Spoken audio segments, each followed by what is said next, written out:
देखिए जब हम मॉड्यूल फ्लूइड की बात करते हैं बेटा, तो फ्लूइड में दो पार्ट पढ़ने हैं, बड़ा मॉड्यूल है। एक फ्लूइड में आपको पढ़ना है जब फ्लूइड रुका हुआ है, दैट इज कॉल्ड हाइड्रोस्टैटिक्स। और जब फ्लूइड चल रहा है उसको हम कहते हैं बेटा हाइड्रोडायनामिक्स। ठीक है, हाइड्रोस्टैटिक्स एंड हाइड्रोडायनामिक्स। हाइड्रो मतलब फ्लूइड। अच्छा, फ्लूइड बेसिकली क्या होता है? Which can flow. और आपको पता है कि लिक्विड और गैसेस दोनों फ्लो कर सकते हैं, तो दोनों किस में आते हैं बेटा? फ्लूइड्स में आते हैं। अब हाइड्रोस्टैटिक्स में आपको क्या क्या पढ़ना है? हाइड्रोस्टैटिक्स में प्रेशर ऑफ फ्लूइड पढ़ना है, प्रेशर ऑफ लिक्विड बेसिकली। इसके बाद पास्कल लॉ पढ़ना है, फिर एटमॉस्फेरिक प्रेशर पढ़ना है।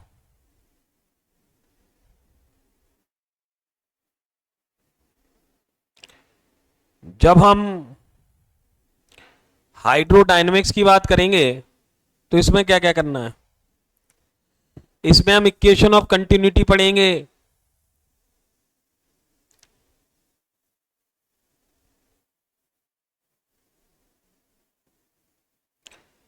इसमें हम बर्नौलीज थ्योरम पढ़ेंगे।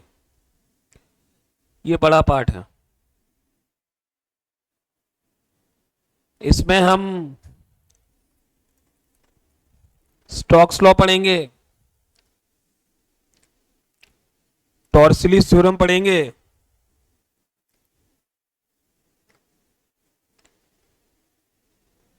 विस्कोसिटी,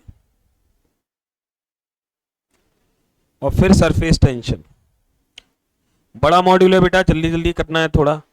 ठीक है, ये सब करना है बेटा हाइड्रोडायनेमिक्स में। तो शुरुआत हम कहां से करेंगे? देखिए ये फ्लूइड मैकेनिक्स का पार्ट है। फ्लूइड पे अलग तरह से फोर्सेस लगती हैं। हमने सॉलिड की मैकेनिक्स पढ़ ली, अब हम फ्लूइड की मैकेनिक्स पढ़ने वाले हैं। ठीक है, तो देखिए शुरुआत करते हैं प्रेशर से। देखिए जब हम जनरल प्रेशर की बेटा बात करते हैं तो प्रेशर का जनरल फॉर्मूला क्या होता है? Force upon area. हाँ या ना? बेसिकली लेकिन परपेंडिकुलर फोर्स अपॉन एरिया होता है। ठीक है, और कभी भी परपेंडिकुलर फोर्स मतलब एक ऐसा फोर्स जो सरफेस से परपेंडिकुलर लग रहा है, that is called perpendicular force. ठीक है, परपेंडिकुलर फोर्स मतलब क्या होता है? एक ऐसा फोर्स जो सरफेस से, जैसे ये लगा है परपेंडिकुलर, ऐसा लगा है तो इसका परपेंडिकुलर कंपोनेंट लोगे। परपेंडिकुलर फोर्स को ही थ्रस्ट कहा जाता है। Means thrust is also a force but a perpendicular force, means thrust upon area भी कह सकते हैं। ये जनरल फॉर्मूला होता है। मतलब बेसिकली प्रेशर बिना फोर्स के प्रेशर नहीं लगता है। जब फोर्स है जब ही प्रेशर है, या कहीं पर अगर प्रेशर जनरेट हो रहा है तो फोर्स है। समझ गए? तो प्रेशर के कारण फोर्स कितना जनरेट होगा बताइए? Pressure into area. मतलब अल्टीमेटली प्रेशर ये है कि कितना जो फोर्स लग रहा है वो पर यूनिट एरिया पे कितना लग रहा है।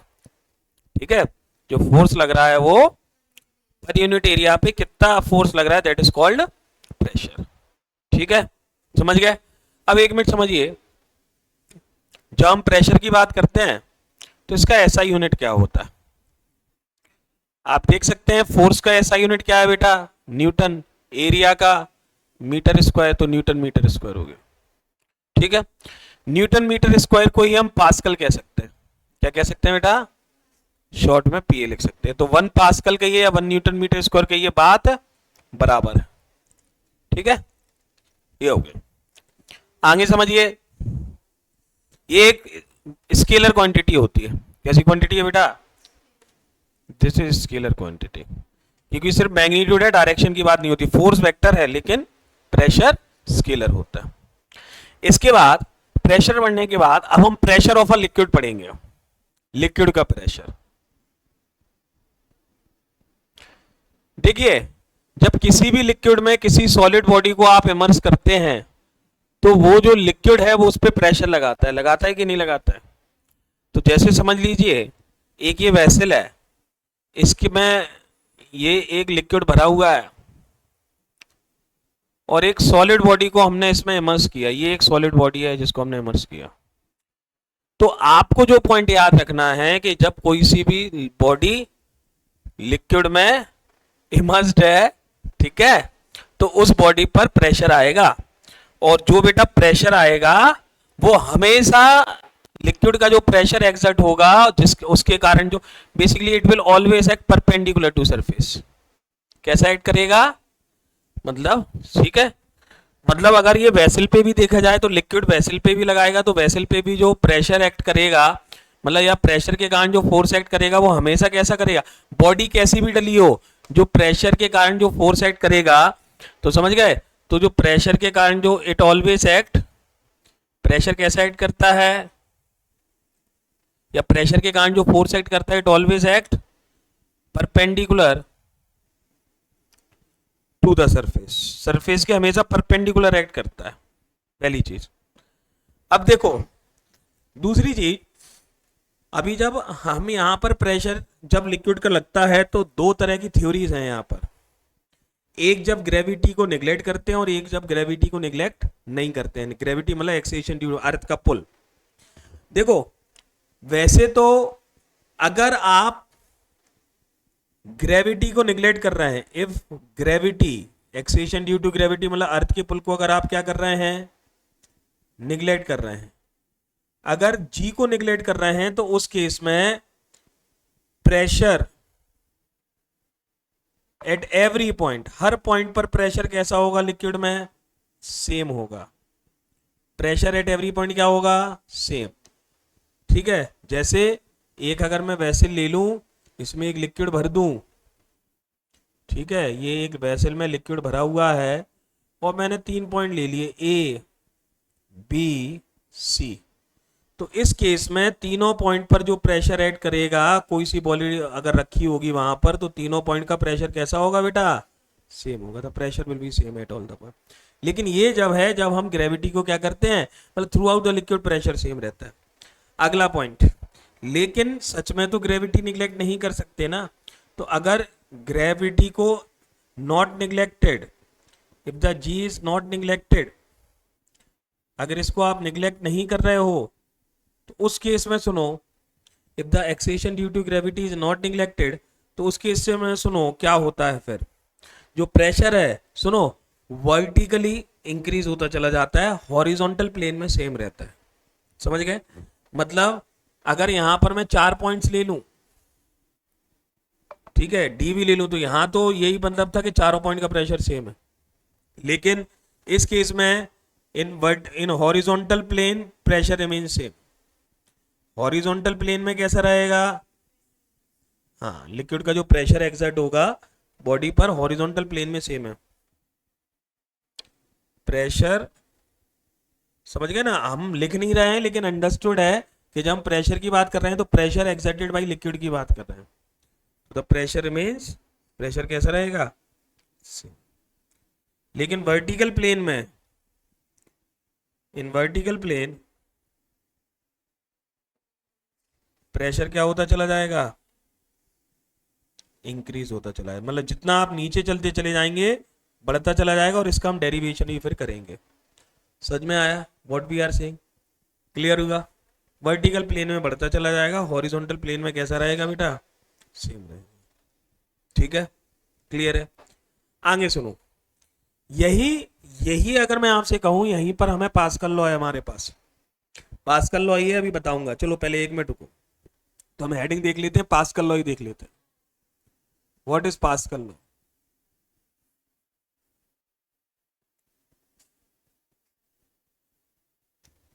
जब हम बेटा पास्कल लॉ की बात करते हैं, it is again one of the revolutionary idea in the field of physics. Pascal law में, पास्कल साइंटिस्ट का नाम है, इन्होंने ये कहा, जो हमने एक स्टेटमेंट लिखा था, इनका स्टेटमेंट वही था कि अगर आप ग्रेविटी को निगलेक्ट कर रहे हैं, if the gravity is neglected, ठीक है, then the pressure throughout the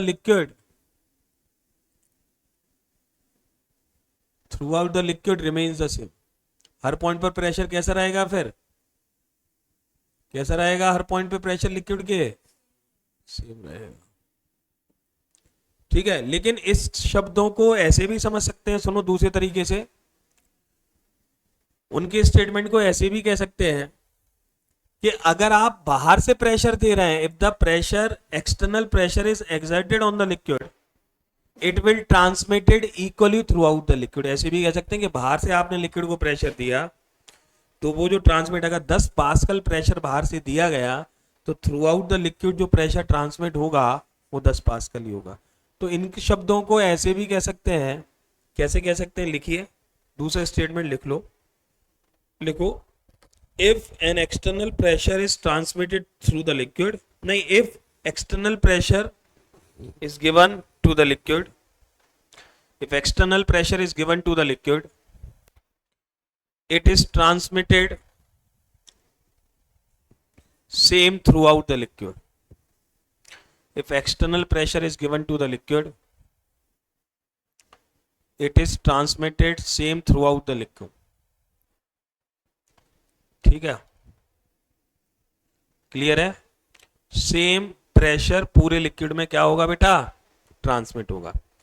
अब अगली चीज समझो, लिख लिया दूसरा स्टेटमेंट, जितनी भी हाइड्रोलिक मशीन्स हैं, ये एप्लीकेशन है इसका, what is application of pascal law, all the hydraulic machines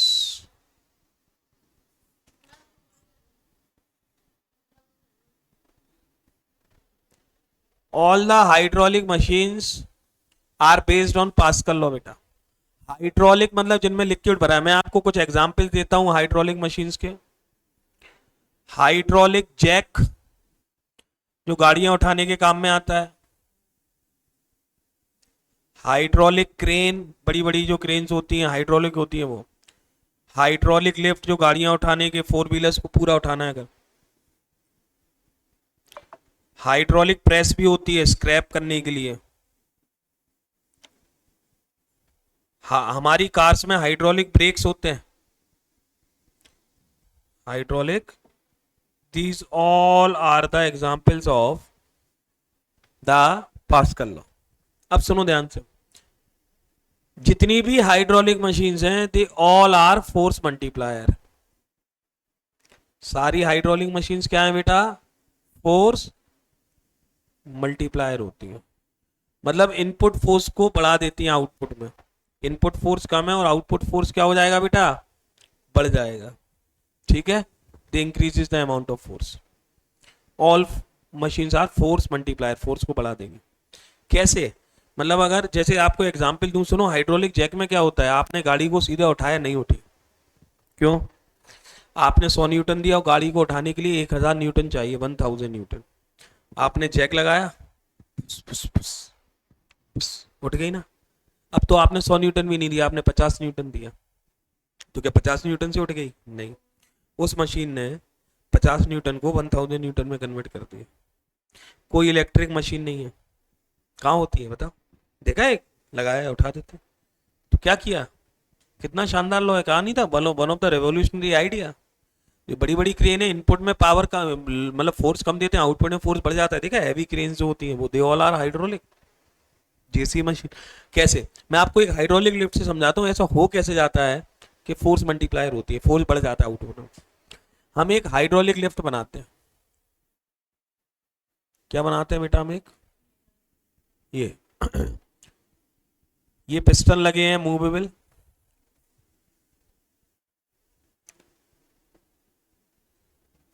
इस पिस्टन का, दीज आर मूवेबल पिस्टन,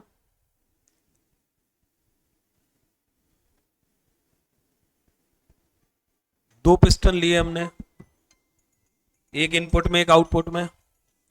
इस पिस्टन का एरिया A1 और इस पिस्टन का एरिया A2। ठीक है, अंदर क्या भरा है, यहां पर लिक्विड भरा है, ये लिक्विड भरा है।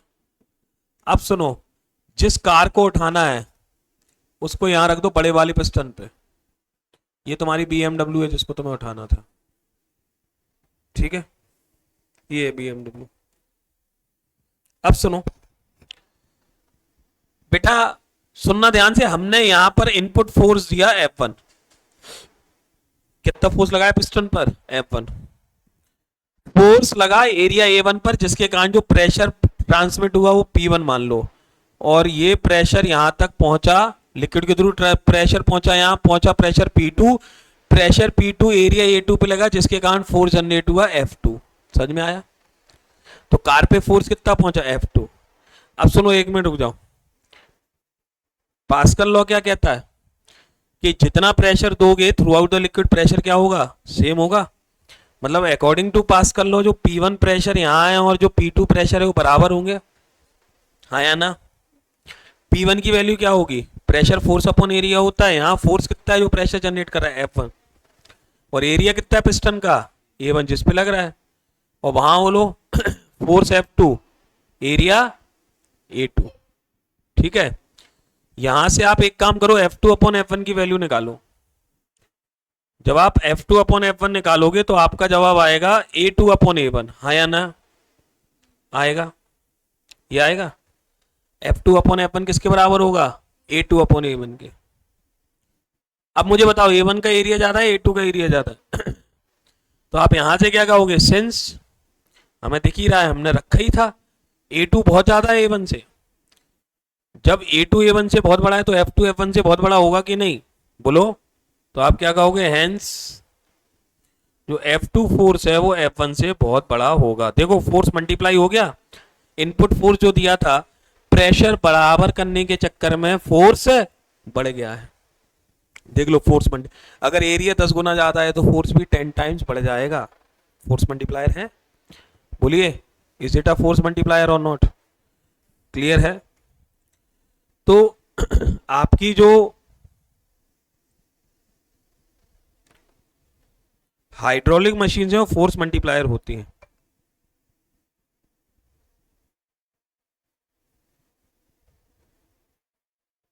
ठीक है,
हम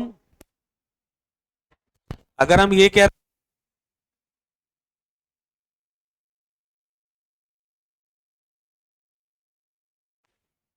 height of mercury,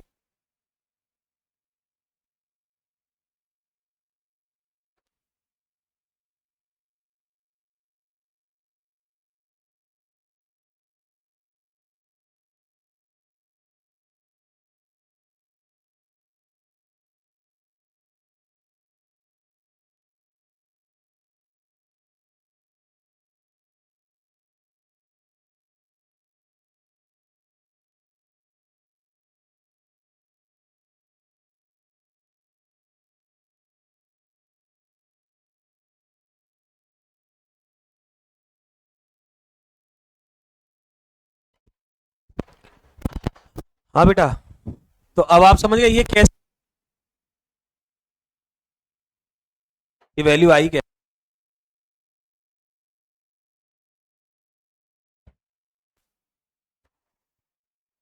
to measure atmospheric pressure, जो इंस्ट्रूमेंट बना to measure atmospheric pressure, that is it is measured by the barometer. कौन मेजर करता है, बैरोमीटर, ठीक है।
नाउ सी बेटा, अब देखिए,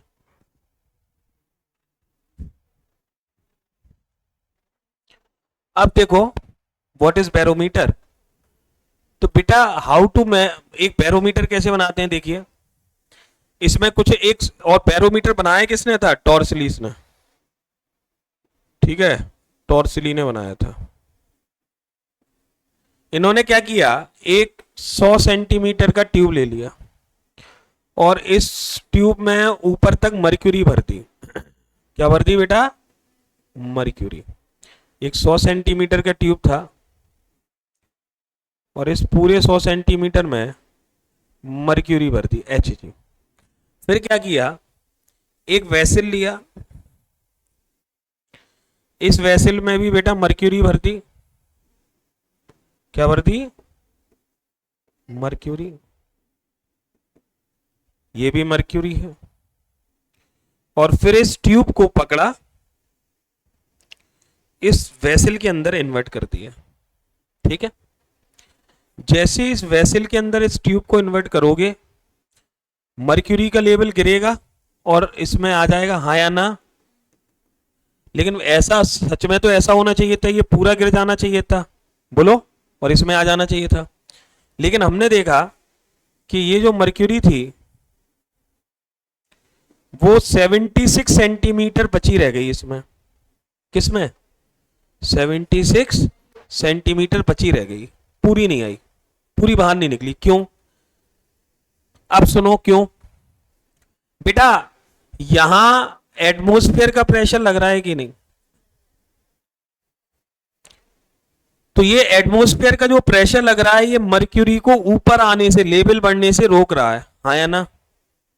लेकिन शुरू में जब ये 100 सेंटीमीटर भरा था तो ये बाहर आ गया। क्यों, क्योंकि जो 100 सेंटीमीटर का प्रेशर है, मैं तुम लोगों को एक डेरिवेशन करवाना भूल गया, अभी मैं कराऊंगा।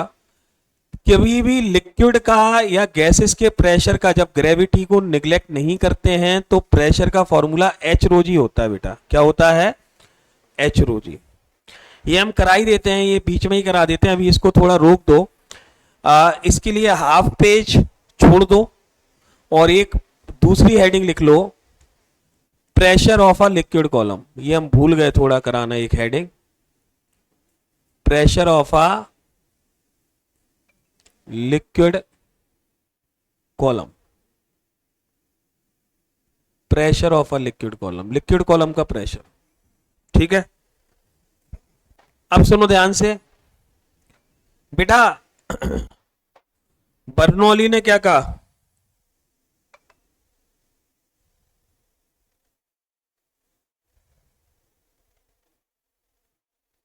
मैं क्या कह रहा था आपसे, हाँ बर्नौलीज ने, सॉरी पास्कल ने क्या कहा, पास्कल ने ये कहा कि through out the liquid pressure same होता है जब ग्रेविटी, ग्रेविटी को निग्लेक्ट नहीं करते हैं तो उस केस में लिक्विड के आप जितना नीचे चलते चले जाते हैं प्रेशर बढ़ता चला जाता है।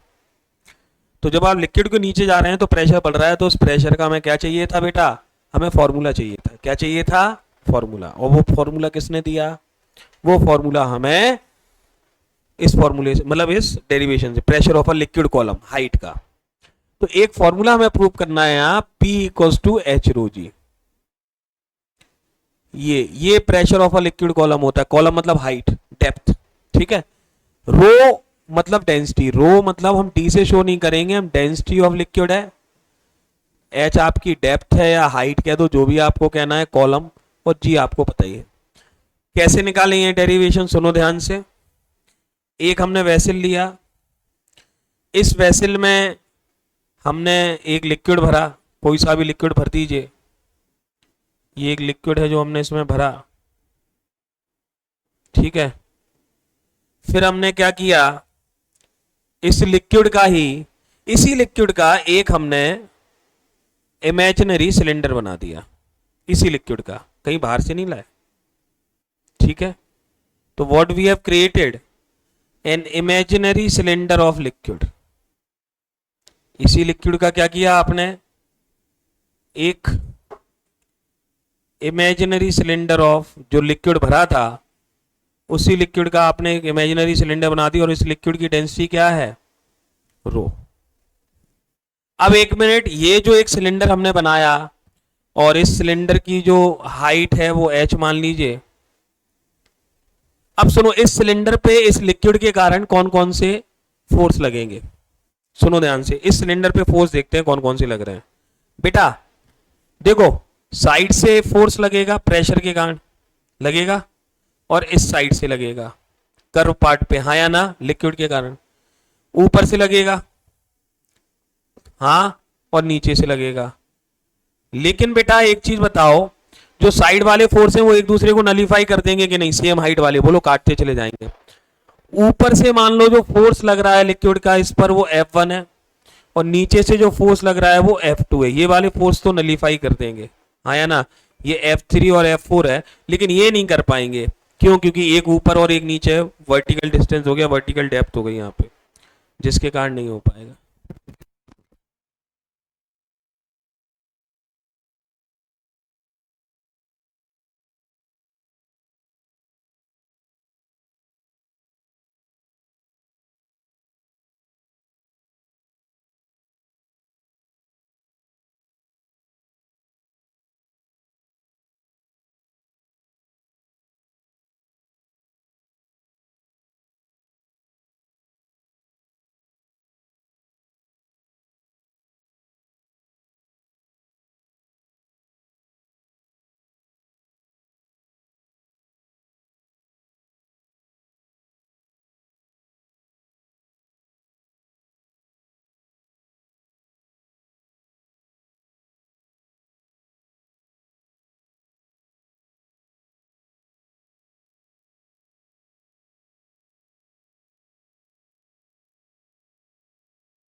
अब देखिए, तो इस पर देखो, ये जो F3 F4 फोर्सेस हैं, जो एक इमेजिनरी सिलेंडर, अच्छा एक और फोर्स है जो लगेगा, कौन, जो सिलेंडर है खुद का मास mg लगेगा ना इसका।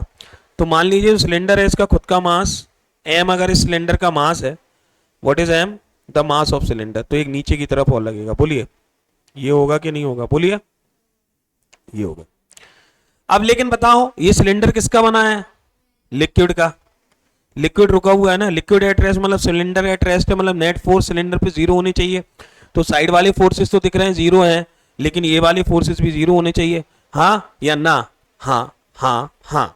तो आप अगली चीज क्या कहेंगे, नेक्स्ट पेज में हम क्या कहेंगे बेटा, since net force on cylinder क्या है, जीरो होने चाहिए कि नहीं, जीरो होने चाहिए। तो F3 और F4 तो बराबर हैं, हाँ या ना, जो साइड वाले फोर्सेस लग रहे हैं, हॉरिजॉन्टल फोर्स बराबर है।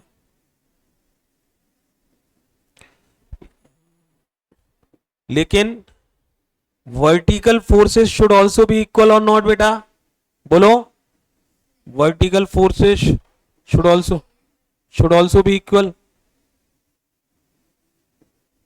ये भी इक्वल होनी चाहिए। अब देखो वर्टिकल फोर्सेस देखो, अगर इस सिलेंडर का area of cross section A मान लो, व्हाट इज ए बेटा, इस सिलेंडर का एरिया ऑफ क्रॉस सेक्शन, तो मुझे बताओ अगर ये लिक्विड इस पे प्रेशर P1 लगा रहा है ऊपर से, जिसके कारण नेट फोर्स F1 लग रहा है, नीचे से लिक्विड जो प्रेशर लगा रहा है इस पे वो P2 लगा रहा है, जिसके कारण फोर्स F2 लग रहा है। तो नीचे की तरफ कौन कौन से फोर्सेस लग रहे हैं सिलेंडर पर, F1 और mg, और ऊपर की तरफ फोर्सेस क्या लग रहे हैं, F2। मतलब अगर मैं आपसे ये कहूं कि यहां पर नीचे की तरफ कौन सा फोर्स था, F1 और mg, इन दोनों का सम और F2 के बराबर होगा। अब एक मिनट देखो F1 क्या होगा, व्हाट इज F1, देखो फोर्स क्या होता है, प्रेशर इनटू एरिया, ऊपर से प्रेशर लगा P1, एरिया A है, तो F1 P1A कह सकते हैं। F2 एरिया तो सेम है दोनों, यहां प्रेशर कितना लगा P2, ठीक है, तो P2 इंटू A। तो आप क्या कहोगे, F1 क्या कहोगे P1A, और F2 क्या कहोगे P2A। अब मुझे एक चीज बताओ, ये मास ऑफ सिलेंडर है, हमेशा याद रखो मास को आप क्या लिख सकते हो, वॉल्यूम इंटू डेंसिटी, हाँ या ना, तो volume of cylinder into density. बोलो सिलेंडर किसका बना है, लिक्विड का, लिक्विड की डेंसिटी रो है, तो मास को क्या लिख सकते हो, सिलेंडर का area into height, area into length volume होता है कि नहीं, तो ए एच रो लिख सकते हैं मास को कि नहीं, बोलो मास की जगह ए एच रो सकते हैं। तो यहां पर भी क्या रख दीजिए, ए एच रो जी, ये बन गया। अब तीनों जगह ए आ रहा है, ए को क्या कर दो, काट दो, इसको उस तरफ ले जाओ P1 को, तो P2 माइनस P1 क्या आ गया, एच रो जी आ गया। बोलो what is P2 minus P1 बेटा, what is P2 minus P1, इन दो पॉइंट के बीच के प्रेशर डिफरेंस आ गया एच रो जी। मतलब किसी भी दो पॉइंट के बीच जो प्रेशर डिफरेंस है, अब सेम नहीं है ना, वो क्या है H into rho T G. हमने ये जो एच रो जी पी क्यों कैसे कह दिया था, अगर एक पॉइंट ऊपर का ले लिया जाए, यहां तो प्रेशर जीरो है, और दूसरा पॉइंट यहां का ले लिया जाए और हाइट एच मान ली जाए, तो यहां पर भी प्रेशर, इस पॉइंट का प्रेशर क्या होगा, यहां जब प्रेशर जीरो है तो ये P1 पॉइंट हो गया, ये P2 पॉइंट हो गया। तो मुझे बताओ P2 माइनस P1 एच रो जी होगा कि नहीं होगा। अब P1 का प्रेशर जीरो है तो P2 एच रो जी आ गया। तो बात जब एक पॉइंट टॉप का है तो P2 माइनस P1 नहीं होता, वो P इक्वल्स टू एच रो जी हो जाता है। तो इस बेस पर हमने ये आपका ये वाला जो फॉर्मूला था वो प्रूव कर दिया। तो किसी भी दो पॉइंट, वर्टिकली दो पॉइंट के बीच का प्रेशर डिफरेंस, उन दो पॉइंट के बीच के आपको एच पता हो और डेंसिटी ऑफ लिक्विड पता हो, जितने ज़्यादा एच है डिफरेंस है, इसलिए जब लिक्विड में वर्टिकली नीचे चलते चले जाते हैं तो प्रेशर की वैल्यू बढ़ती चली जाती है। ठीक है, तो आज इतना ही करते हैं, इसके बाद अगली क्लास में इसको वो एटमॉस्फेरिक प्रेशर वाला पार्ट है वो अब हम कंप्लीट नेक्स्ट क्लास में